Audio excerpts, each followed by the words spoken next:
வேப்பமாலையும் ஆத்தாளையும் கண்டு வச்சேன்.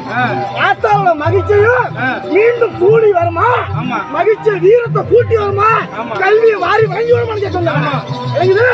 ஆனா எந்த மாற்றம் குழப்பமும் வராதுதான். தாயார் முத்து மாறி வீதியிலே வாக்களிப்பேன். ஆத்தா பத்திரகாளி வந்த விலையை தூக்கிட்டு வரண்டப்போ.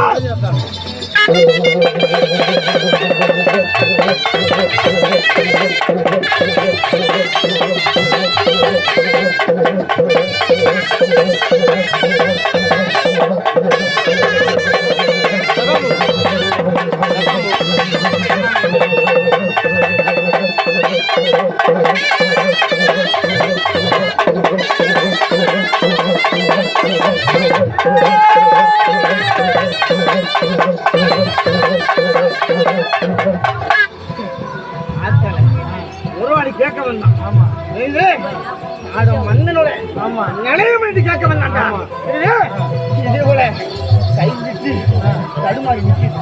சில நேரத்துக்கு ஆனா என்னைக்கு தாயார் பூர்த்தியாக்கி வெற்றியாகி அள்ளி கொடுத்த பூமாதேவி கைவிடாம கையில கூட்டி தரண்டா. தாயாரு கருங்களா போடும் பூஜையை அழிச்சிட்டு போன வாக்கு நிறைவேறாம இருக்குதுடா. அதே வாக்க வந்து நிறைவேற்ற சொல்லு. 4-18 வெற்றியா போயிருப்போம்.